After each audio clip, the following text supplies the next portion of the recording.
Jaya Krishna Pushtaya Bhutale Shrimati Bhakti Vedanta Swami Namane Namaste Saraswati Deve Gauravhani Pachaline Nivasesha Sinnihari Pashtachadeshatarine Jai Sri Krishna Chaitanya Prabhu Nityananda Shri Advaita Gadadhar Shiva Sari Gaura Bhakti Hare Krishna Krishna Krishna Hare Hare Hare Ram, Ram Ram, Hare Hare. Okay, let me, as usual, share. I have just before we started, I pulled up the Bhagavatam. So let me share the screen so you can see. We can read together. Share.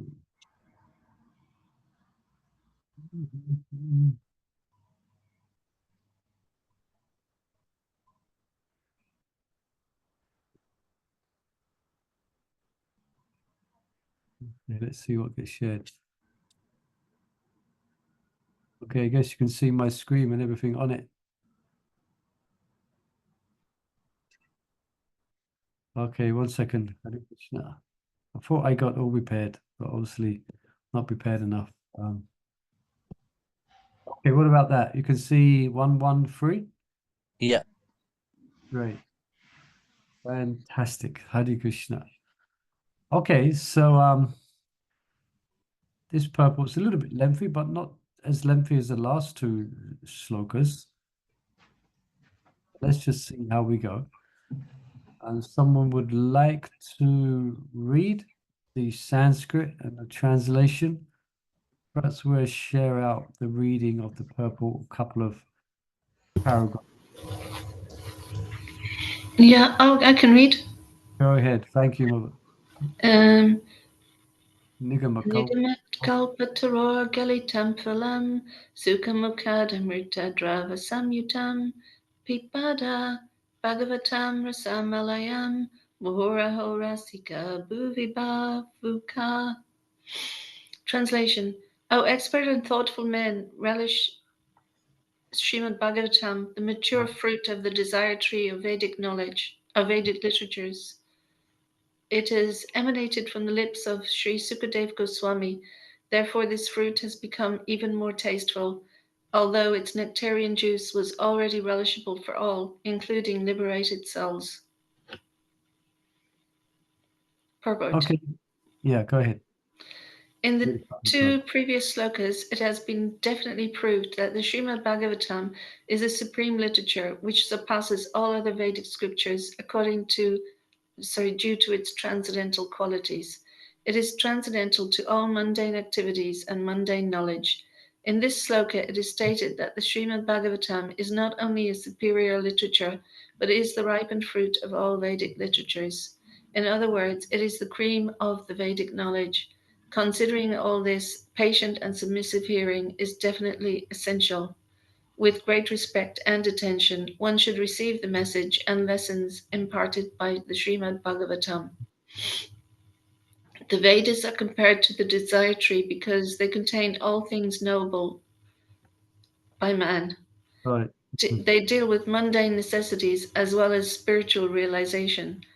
The Vedas contain regulative principles of knowledge covering social, political, religious, economic, military, medicinal, chemical, physical, and metaphysical subject matter, and all that may be necessary to keep the body and soul together. Above and beyond all this are specific directions for spiritual realization. Regulative knowledge involves a gradual raising of the living entity to the spiritual platform, and the highest spiritual realization is knowledge that the personality of Godhead is the reservoir of all spiritual tastes or rasas. Every living entity, beginning from Brahma, the firstborn living being within the material world, down to the insignificant ant, desires to relish some sort of taste derived from sense perceptions. The essential pleasures are technically called rasas. Such rasas are of different varieties. In the revealed scriptures, the following 12 varieties of rasas are enumerated. 1. Rodra, anger. 2. Adbhuta, wonder. Shringara, conjugal love. Hasya, comedy. Vira, chivalry. Daya, mercy; Dasya, servitudeship; Sakya, fraternity; Bhayanaka, horror; Bibhatsa, shock; Santa, neutrality; Vatsalya, parenthood. Okay, let's perhaps press the pause button there. And I'll just ask devotees, ask you, is there something specific? What is it that specific strikes you about these 3 paragraphs? Something which caught your attention? Might be the whole thing, but anything specific? And that the Śrīmad-Bhāgavatam is the cream of all Vedic knowledge.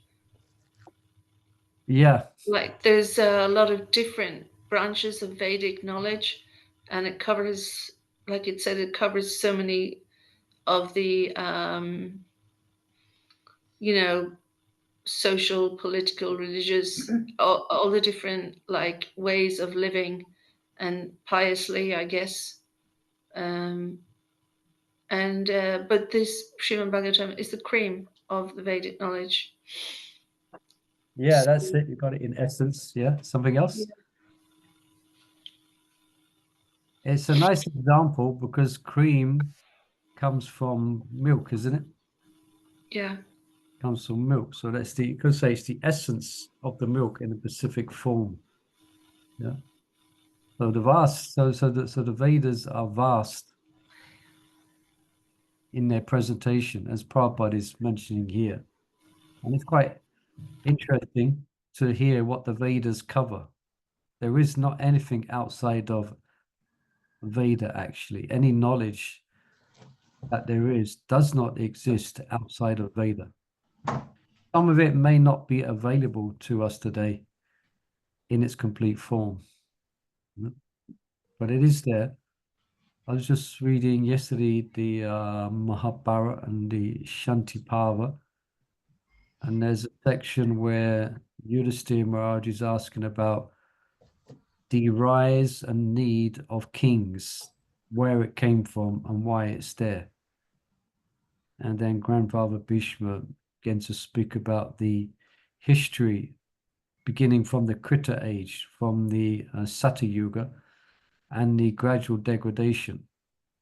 And then the need for administration, being kings. And there's one scripture which the Lord Brahma gave, as far as I could remember, if it's Lord Brahma, yeah. And he gives a list of everything that it actually contains in this scripture. And I was reading that list for an hour of what's in this book, this particular Veda, in this particular presentation. For over an hour, I was reading the titles of what is contained. And as you can imagine, I'm reading an hour, so it's just amazing. There is nothing you can possibly think of or imagine that's not contained in it. But all of that, to get the essence of it, to get the best of it, that is the Śrīmad-Bhāgavatam. So that's what's being described here. That's the Śrīmad-Bhāgavatam. So we're quite fortunate that we don't have to wade through all the Vedas trying to find the essence. I see the verses come up later. There's the verse describes, what's it? Payana apayo sabya kalo asmin yugejana manda sumanda matayo manda upagyo upadritaha. So the stages of Naram Sharanya, basic, just paraphrasing, they realize that people are going to die before they get a chance to read enough scripture to actually make them wise. If we live too short. Like in previous ages, they would live for thousands of years. So therefore, they could study and absorb vast aspects of the Veda and become very wise. But in this age, our lives are like the life of a fly. It's pretty pathetic. So therefore, the sages, they asked, please select the essence so that people who are quarrelsome, lazy, misguided, unlucky and above all, always disturbed. That's the qualification for being in Kali Yuga. So what is it that they can give us the essence? So that essence basically is, what is the essence then? I'll ask the question, what is the essence? What does the Śrīmad-Bhāgavatam basically give us? It gives us Krishna. Yeah, that's it. Yeah. Krishna. His name. Krishna's to Bhagavan Swam. Yeah, Krishna's to Bhagavan Swayam. So that's the, you know, what's a verse in Bhagavad Gita which can substantiate this? That Krishna is the essence of all the Veda. He says he is the Vedas. Yeah, but there's a particular verse Yes. on the tip of your tongue, on the tip of our tongue. Yeah. Yeah. Chivasya cha hamriti Of knowledge. Yeah. 15. Jnanam apohanam cha. 15. 15. Yeah. Veda aham eva vidya vedantikrit vedavid eva chaham. He is the compiler of the Vedas. He is the knower of the Vedas. And he is the goal of the Vedas. But there is other verses, you're right as well, Mabala Bangalatika. There is other verses there which describe that same principle in the Bhagavad Gita. So that's why we're being encouraged. What's the qualities, or what is it that we have to do to really understand Bhagavad Gita? What's mentioned here? How do we have to understand Bhagavatam or Gita? Share it with devotees. Churn it with devotees, yeah. That's what we're doing now. But here, I'm just highlighting here. So considering all what we've just explained and what Prabhupada has said here, considering everything, considering that it's the essence, then we should, with patient and submissive hearing is definitely essential. He mentions with great respect and attention, one should receive the message and lessons imparted by Śrīmad-Bhāgavatam. Yeah. Sometimes that may be lacking. Can we imagine when Sutta Gosvāmī is reciting to the sages of Naram Sharanya, some of the sages are scrolling on their phones? Oh, there's no phones then. But if they, they're doing, I think I've mentioned before, sometimes in Śrīmad-Bhāgavatam, I've seen devotees doing so many different things on their gadgets, apart from hearing Śrīmad-Bhāgavatam. In one sense, it might be, well, no, it could be, that's actually, so considering what Śrīmad-Bhāgavatam is, that would actually be offensive. Yeah, if you're in a Bhagavatam class and someone's speaking Bhagavatam, and you're checking out your emails, you're sending WhatsApp messages, then that's not being respectful, isn't it? It says here with great respect, with great respect and attention. Just these two, with great respect and attention.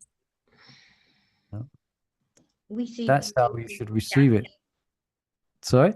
We see devotees chanting, doing different activities while they sit down in the class. Not all.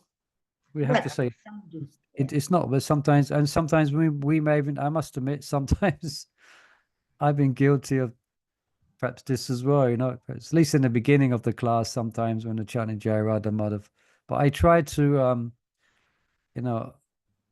have a certain principles when I'm hearing Bhagavatam, that if I am looking at my gadget, then on my iPad, then I'm looking at the verse, and I'm cross-referencing as well. When I'm listening, I'm sometimes on my iPad and I'm reading the purport, and sometimes if a devotee quotes or he paraphrases the verse that I know and I can't quite remember it, then I go to that verse that he's paraphrasing and I refresh myself with the verse. So sometimes I'm doing that.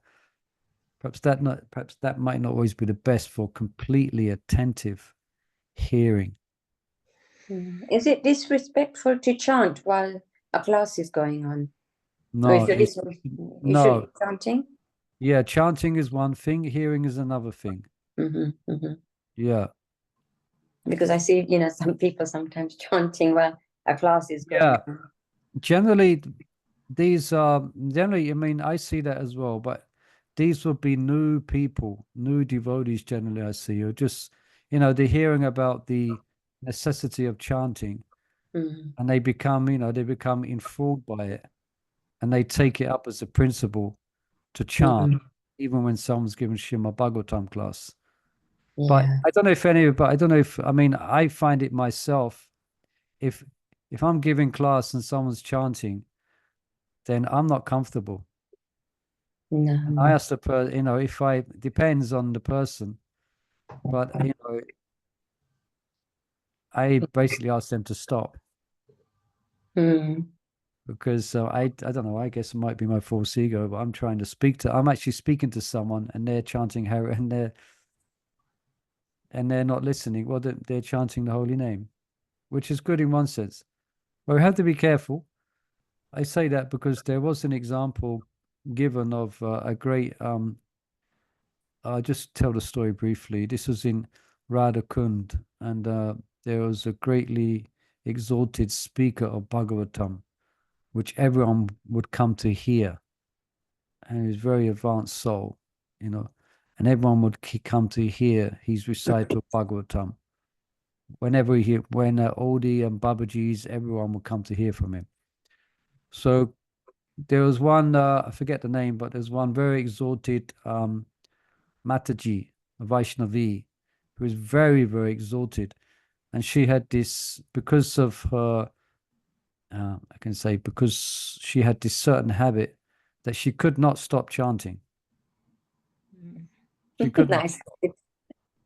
She just, her tongue and her heart was just moving constantly, 24 hours a day with the holy name, And so she was respected for that. So she came into the assembly, and this exalted devotee who was speaking, he became angry, and he asked her to stop. And she explained that, I'm sorry, I can't.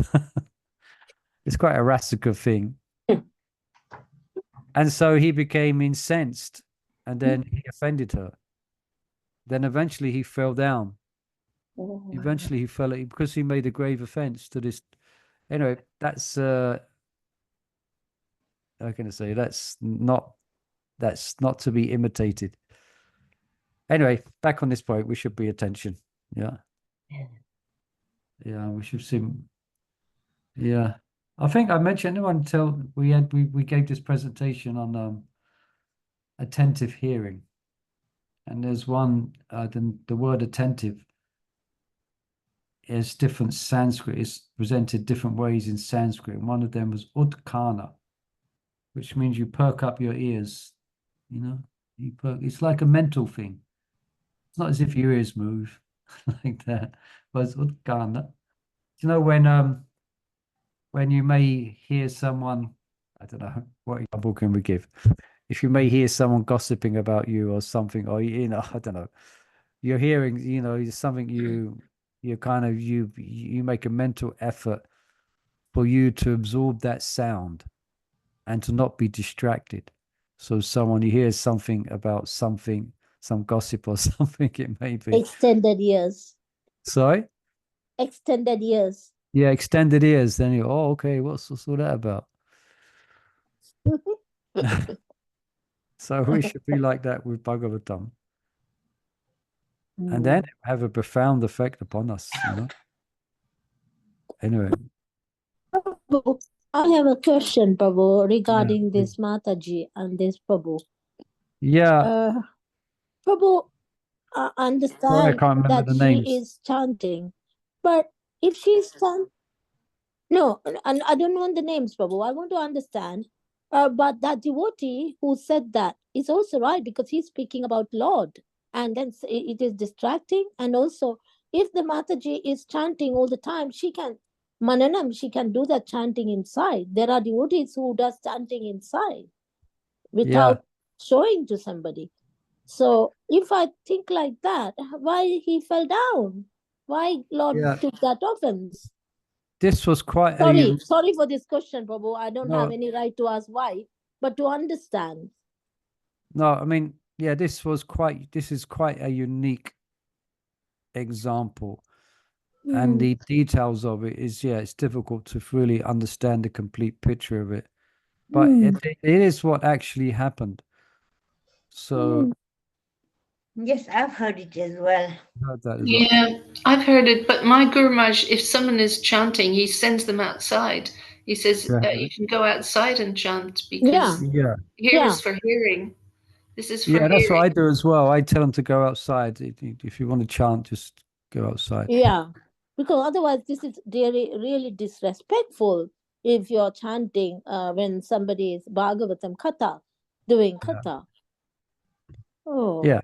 Because let's get back to this point, because the Bhagavatam is so sacred. So it's because it's the essence of the whole of creation. It's the essence. Yeah, and also if you're not giving your ear to the class, then you don't actually get any realization. Yeah. No. Yeah. When you're hearing attentively, you really understand things on a much deeper level, and it's more you can, because the way that hearing and talking works, it works on a level where you have to be attentive. If you're not attentive, it doesn't work. Yeah, because definitely. that's the science of receiving Shabda as well. You have the speaker has to be qualified, and also the hearer is also to be qualified. Then something supernatural can happen. You can actually realize God. We You went can to realize a Krishna's presence. Yeah. We went to a katha a few months ago, and the lady was chanting. It was an ISKCON katha, and the speaker actually said that it doesn't benefit you chanting while I'm speaking the Śrīmad-Bhāgavatam, and it doesn't benefit me because you're not listening to what Krishna has to say. So, because when you're chanting, you're trying to hear your chanting, but I'm trying to give you the Śrīmad-Bhāgavatam. So, you, in a way, you're kind of like, not so much insulting, but it's a bit like an aparat, because you should have a time and place for the chanting, and this is just as important as chanting. So he did say to the Mataji that you either go outside or you put your beads away. There's a time and a place to chant, he said, and there's a time and a place to listen to the Śrīmad-Bhāgavatam, because you're not benefiting and I'm not benefiting. I'm not benefiting in giving you knowledge. So he kind of explained it that way. Nice. Who is that, out of interest? It was Lal Govind. Lal yeah. Govind is ISKCON. I can't remember his guru, but yeah, he's fantastic katha that he does. So he came and gave a katha for 7 days. And there was a couple of people chanting, and he actually went silent. He didn't say anything. And then people were kind of thinking, oh, I wonder why he's gone silent. But then he said, whoever's chanting, please either put the beads away or please try and go outside, because you're not benefiting from your chanting.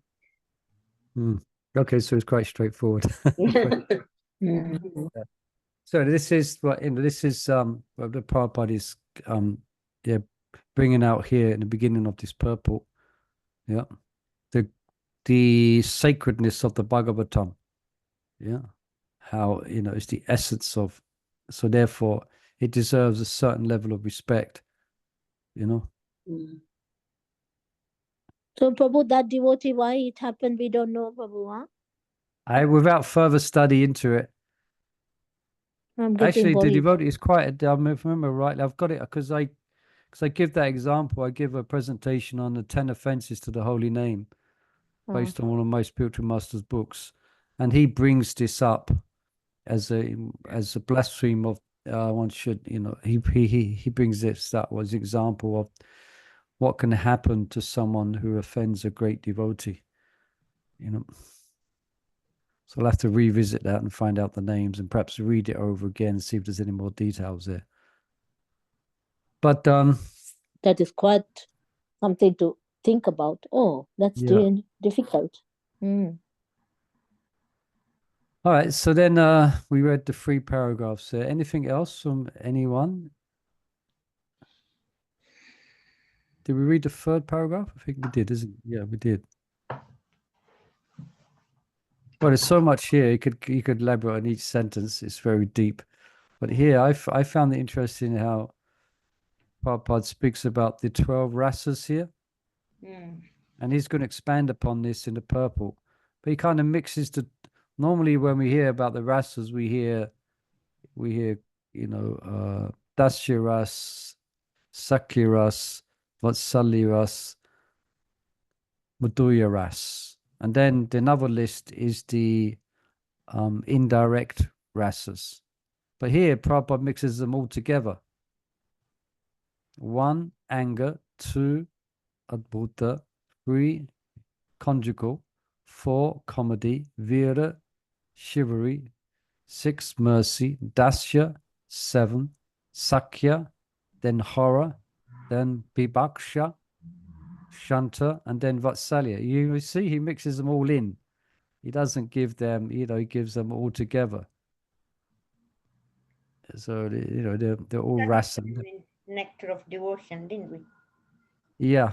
All this So, rasa. Prabhupada's going to describe, he's going to, this purple is going to focus on this principle of rasa. Yeah. That's because that's the verse, Nigama Kalpa Taro Galitam. Yeah. Those who are, expert they can relish Śrīmad-Bhāgavatam. They get a rasa. A certain juice is coming. Yeah, the certain fruit, the juice of the fruit becomes more tasteful. So those who are rasikas, they're really tasting these mellows, the mellows of Krishna consciousness in its perfected form. And that's going to be described. Prabhupada's going to give, he's going to speak about that. Okay. And he says some interesting, I shall wait to read them because I just read through this purport here and I think there was a couple of discussion points here to try and really understand what he's saying in some parts of it. Okay, so let's then read another 3 paragraphs. Someone would like to read this beginning, the sum total.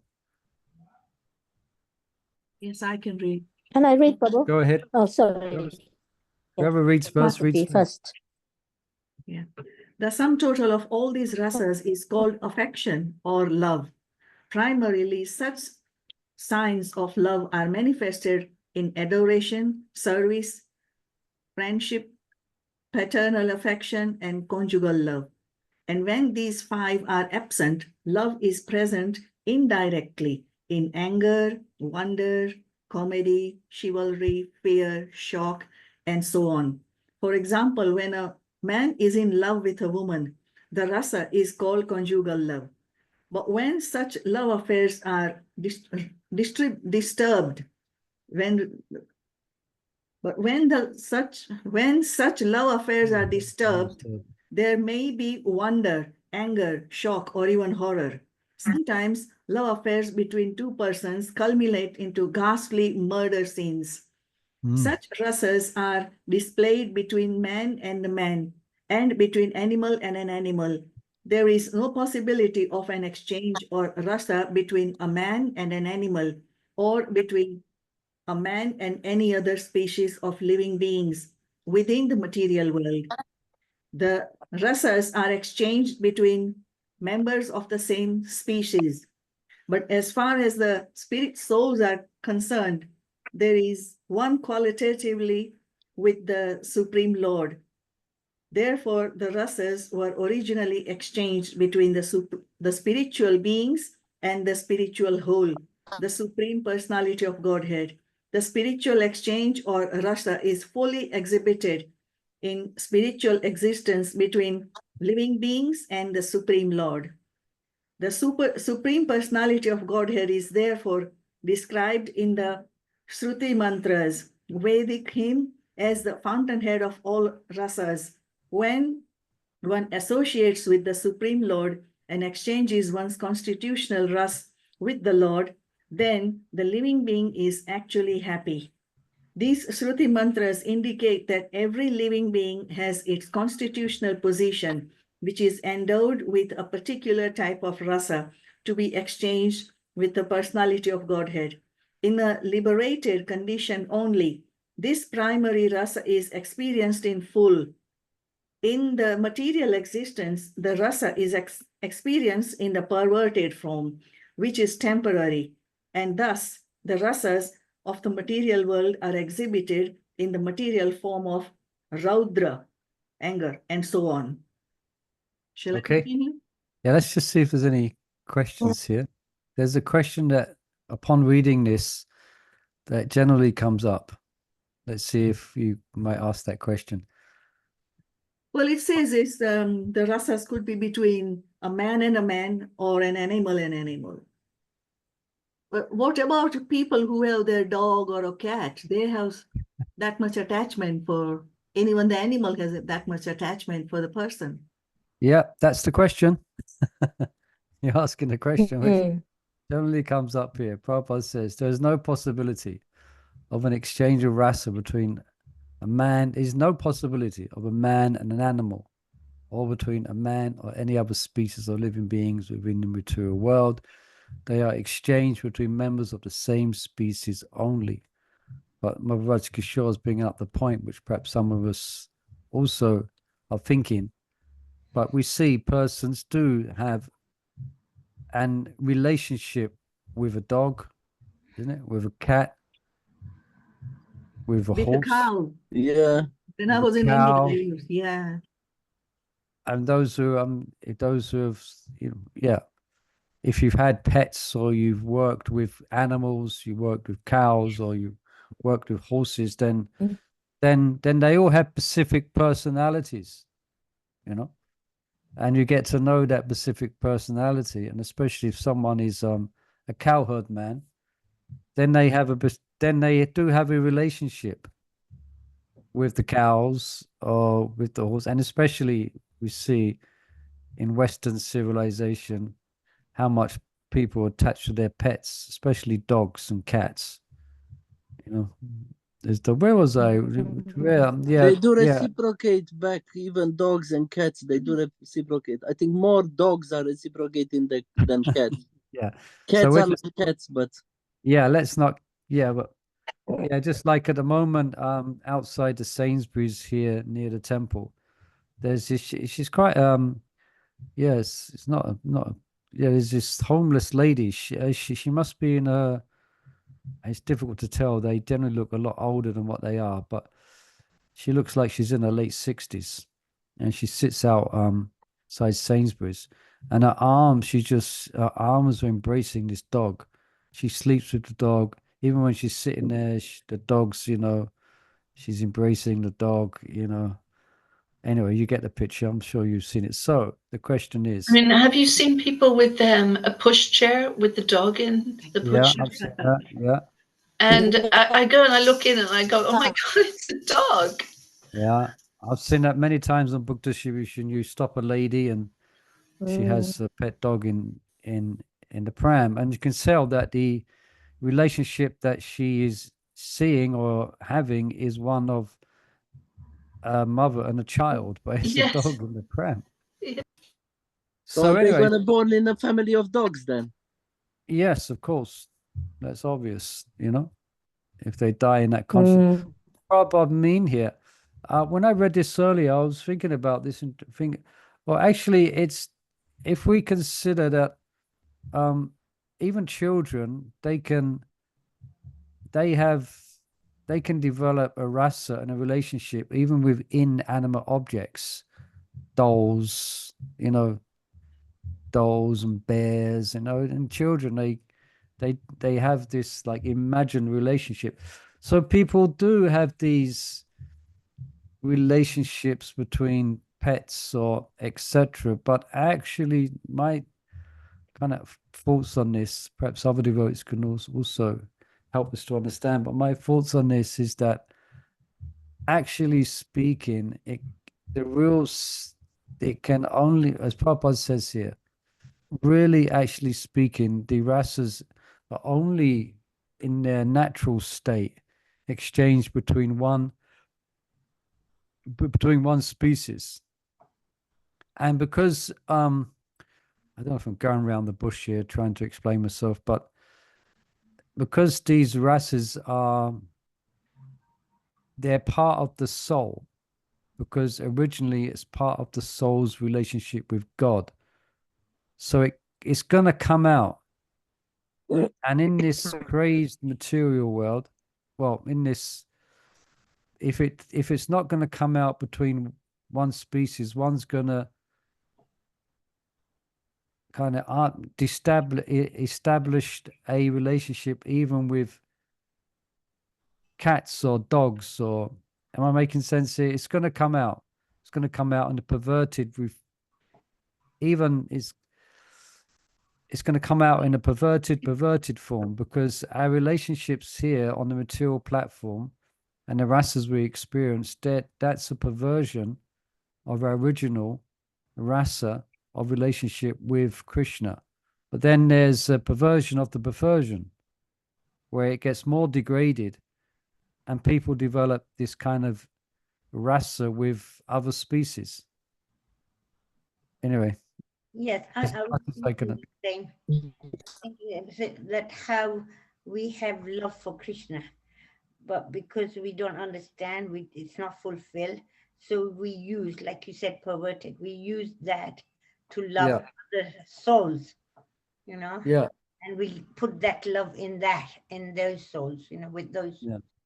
Yeah, but that's what Prabhupada is just saying. Actually, it can only really be exchanged between humans and humans. Like, probably, the dogs can really, you know, dogs can have exchanges with dogs, and goldfish with goldfish, and cats with cats.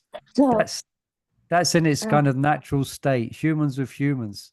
Yeah, you know? Because when you have a relationship with your pet, and sometimes people project human qualities on the animal. They look on it as a human. So that's not good. So like the relationship with a dog is like, maybe you have like a guide dog or something, and you know, the service is there. So there is a relationship. Yeah. And Prabhupada says, instead of worshipping God, they worship dog. Yeah. So that's the platform it goes to, in this material world. But anyway, and anybody else on that subject? Prabhu, you're referring to that lady with the sensories. Prabhu, maybe they have just taken this birth, but they are more of they say you may be in a human body, but you may not, that doesn't belong to you, maybe, in the sense you may not be able to act as a human. So that could be. Yes, so Sambhavam, so then in the next life. Yeah, so that's why, because they're not used to that. They were, so for some reason, for some piety they had, they just came to this life as a human, but previously they were not. You know, it could happen. That's why you get so much attached to. So you're saying someone can come from a life in a dog, and when they finally, if they may take birth as a human, then their previous, their previous psychology may come out in undue affection for a dog. But but here I'm going to highlight here. So, but the main thing that we want to understand is that the original rasa is here. This is fully exhibited in spiritual existence. That is 100%. Yes. And the Supreme Lord. So this is what is being presented in the Śrīmad-Bhāgavatam, the original rasa. Not correct. the ghastly temporary rasas of the world. And Prabhupada, he brings up here, he brings the example when a man is in love with a woman, etc. And then it could leads to ghastly murder scenes. So it's a perverted. So that rasa, that attraction is there because it's there in its original pure form in the spiritual world. But he brings up this, so there's ghastly murder scenes like wife found in back of car, husband found in bottom of swimming pool. And the wife has killed her husband, or the husband has. We don't want to mention such things, quite ghastly. But anyway, because we're lost in this world, and we forget who we are, and we forget who Krishna is. Therefore, because it's part of the soul, that rasa will find it a perverted shelter, but it doesn't give us satisfaction. Prabhupada goes on to explain that, you know. Yeah, he says here, let's just read this again. In the liberated condition only, this primary rasa is experienced in full. In a material existence, the rasa is experienced in a perverted form, which is temporary. And thus the rasas of the material world are exhibited in the material form of Rudra, anger, and so on. So these all have their pure form. There's a pure form of anger. Okay. How can you explain that? What is pure anger? How does pure anger manifest in the spiritual world?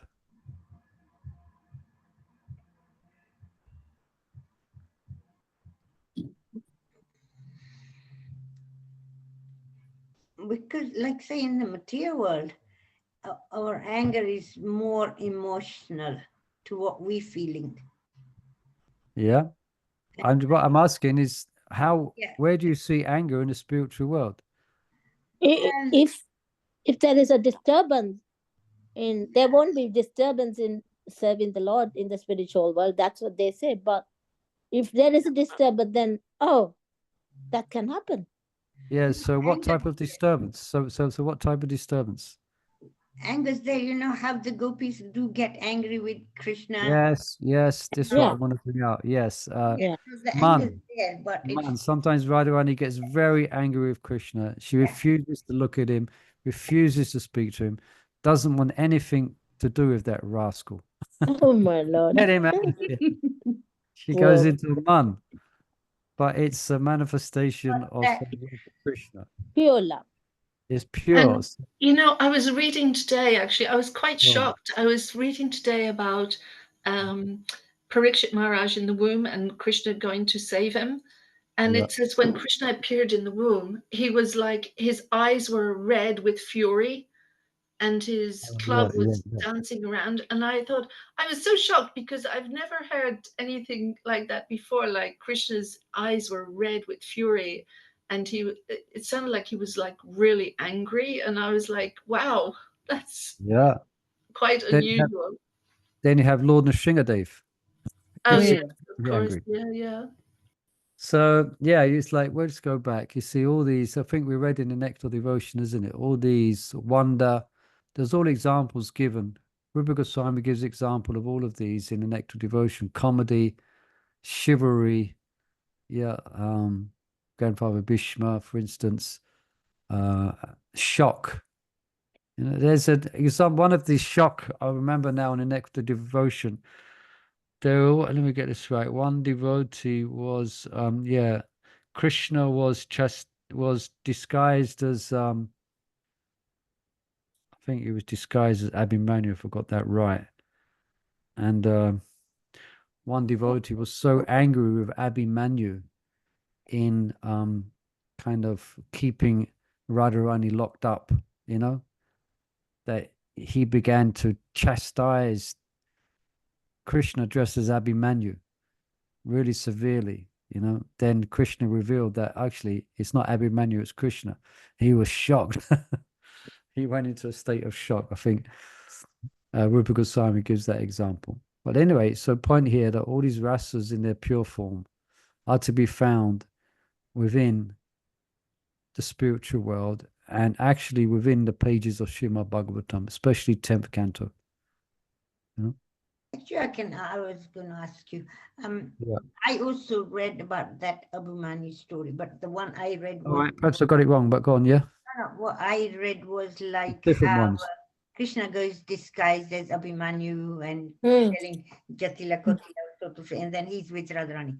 And then the real Abhimanyu comes, they throw the cow down patties and this and that. Also, that's a different Leela. Yeah, it's a different. What I was saying is going to ask you, well, even tell you what when I was reading that, in a way I was feeling like, oh, how could they do that to poor Abhimanyu? You know, like I was feeling sad for him, you know. So Just feeling some Vatsalya bath for Abhimanyu, feeling sorry and sorry for him that he was trying to tell his mother, it's me, your son, and then she's throwing all these things at her, at him, you know, and I was really feeling sorry.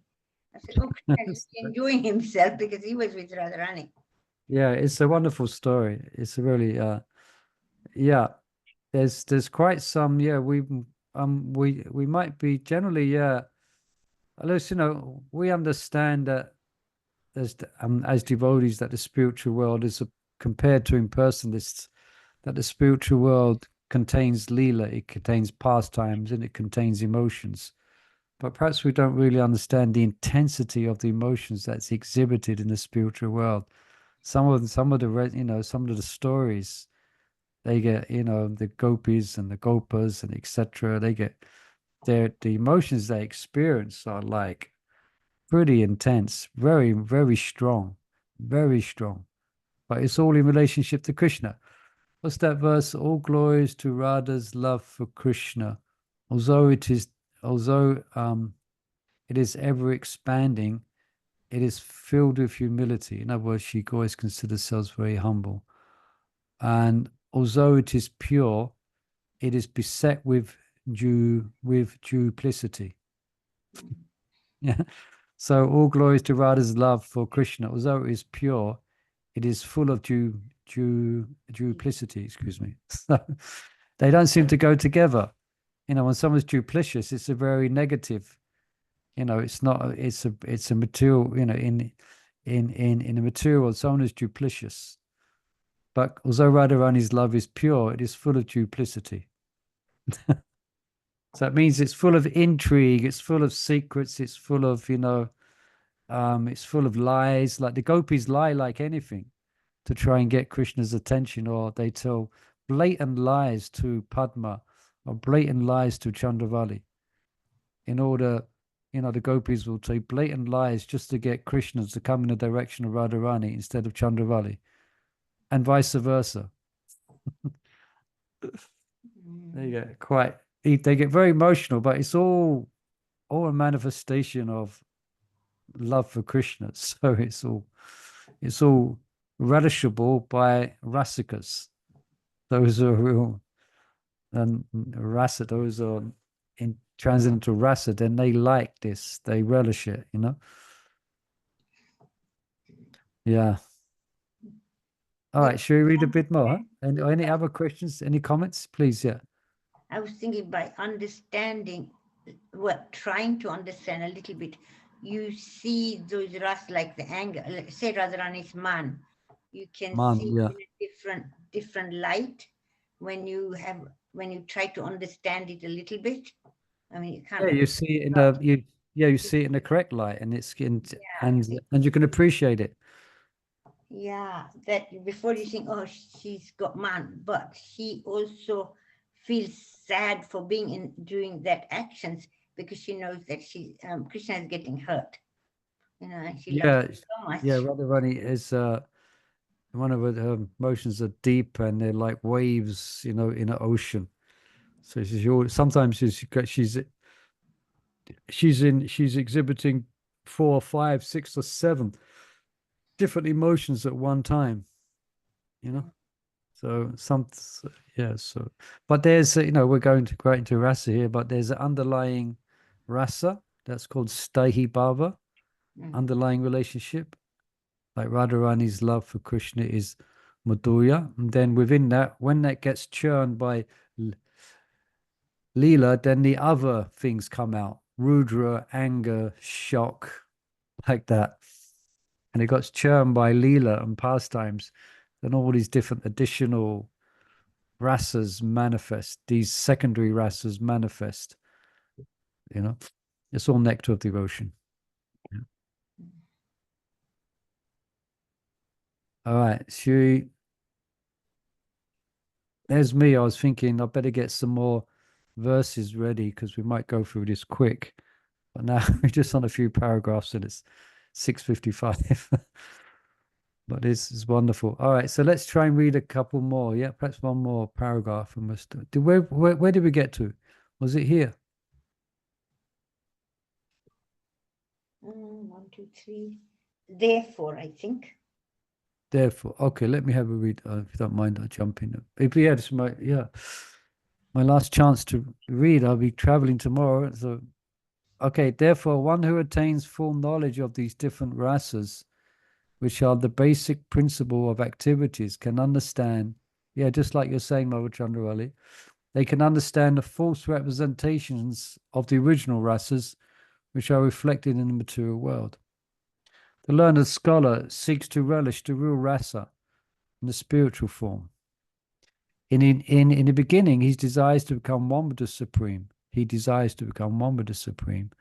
Thus, less intelligent transcendentalists cannot go beyond this conception of becoming one with the spirit whole without knowing all different rasas. So, yeah.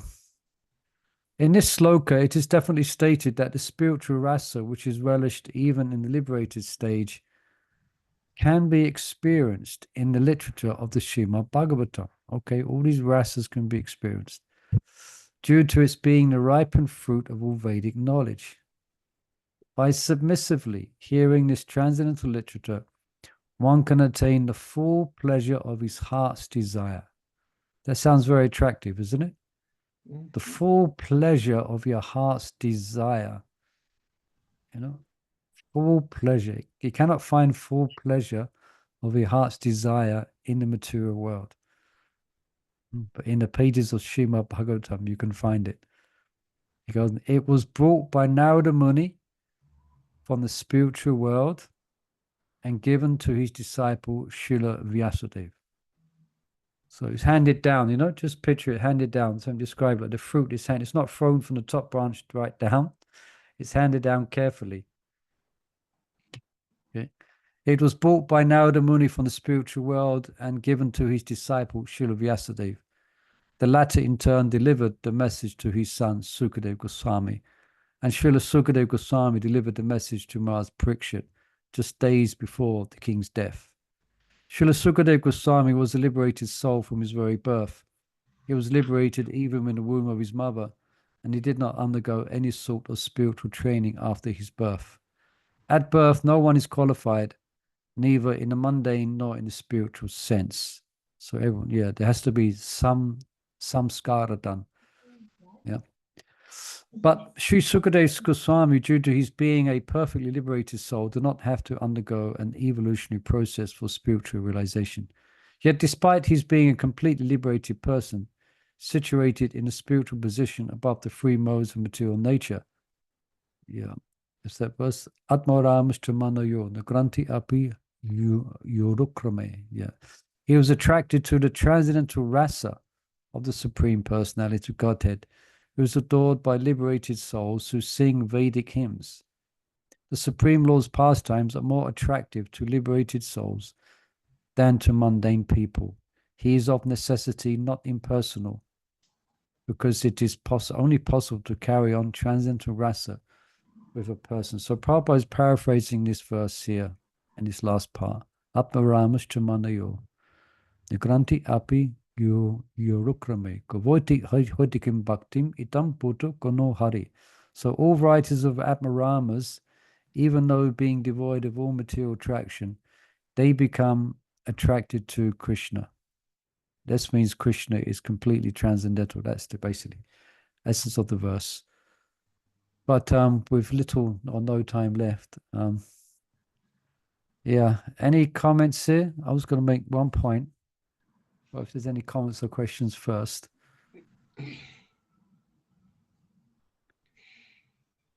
I just want to comment on this here. I think it describes it later on in the purple one, but we're not going to get there. Like this here, it's become even more tasteful. Yeah. So how can it be? What is it? You know, can somebody explain how it becomes more tasteful? As it's handed down, it becomes more. It seems to be more tasteful from the lips of Śukadeva Gosvāmī. Is that because it is shared? Yeah, that's about the essence of it. It's the more you share it, the more you're relishing. Yeah. Even more when you share it. Yeah, that's basically it. Like, for example, sometimes I give an example, for instance, like we all know Ramayan, yeah, to some degree.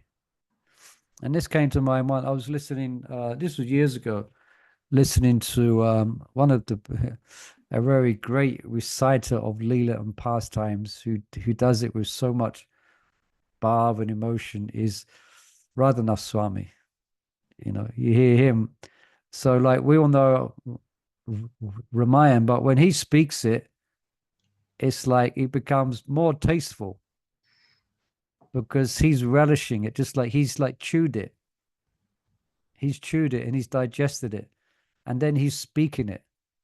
So it's become even more tasteful. Like probably we experience, I guess, depends on the speaker, it depends on us, the listener as well. But we can read Bhagavatam, but then when we hear Bhagavatam from a devotee, it seems to be more relishable.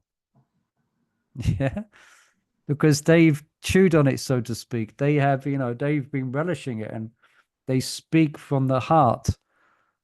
And then, you know, the dust of lotus, Krishna's feet is within that recitation. So it seems, although it's wonderful, you can read Śrīmad-Bhāgavatam and you may be appreciating it, but when it comes from the lips of a Rasika devotee, then it's like, wow, it's even more tasteful.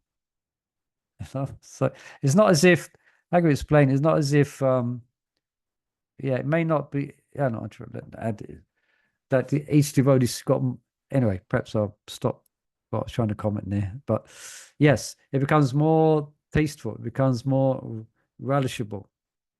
Yeah, like, I know sometimes, you know, I can read, you know, my spiritual master, he writes about Leela and he writes about pastimes. I mean, he doesn't very often, but when he recites the pastime, yeah, when he speaks some Leela, it's different dimension. It's a different appreciation. It's a different dimension because you're hearing from someone's heart, from a great devotee. You're hearing their words, that Leela coming, and it captures more. It captures more the mind and the intelligence. It's like more. So this is what the sages, when they're hearing Bhagavatam from Śukadeva Gosvāmī, Bhagavatam's known, you know, Bhagavatam's not the first time it's been recited, but when you hear it from Śukadeva, wow, it seems even more tasteful.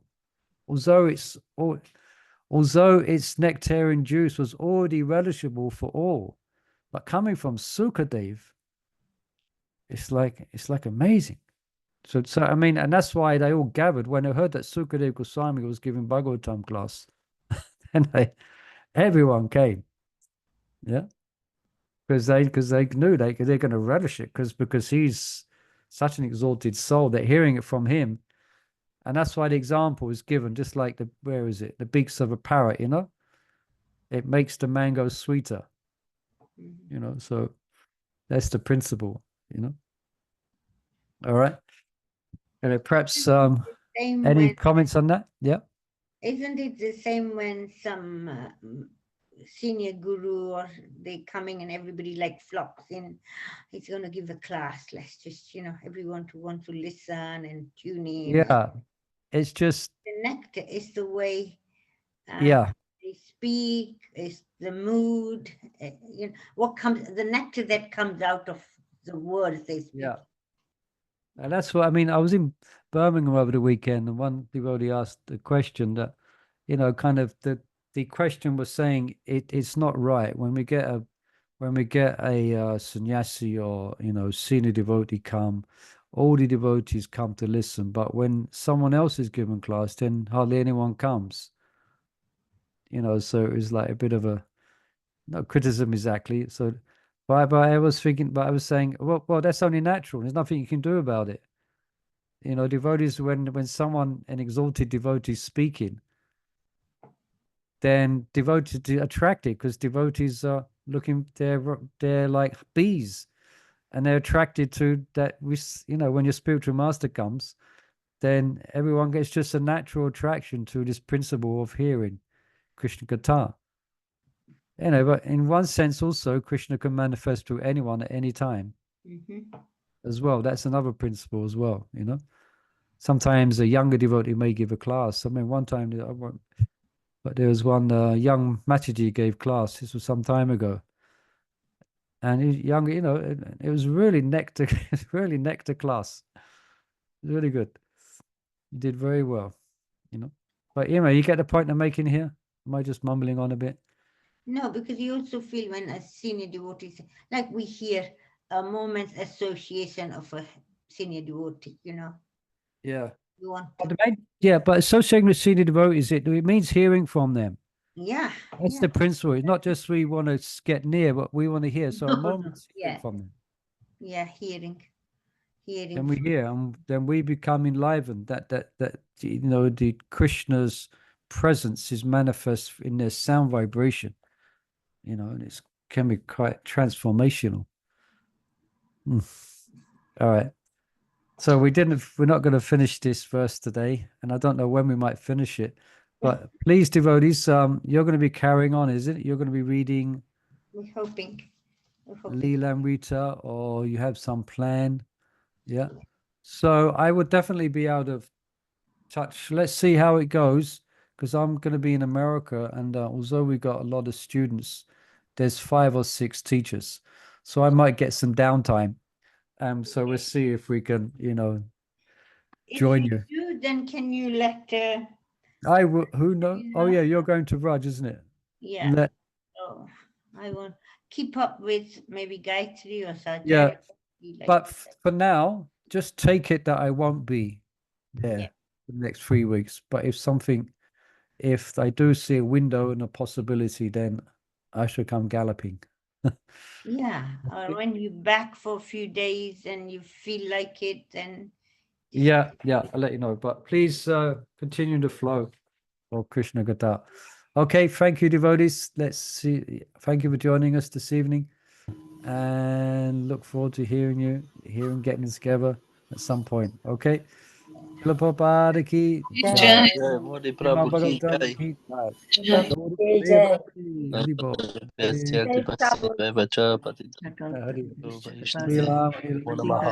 Good luck, Modi Prabhu.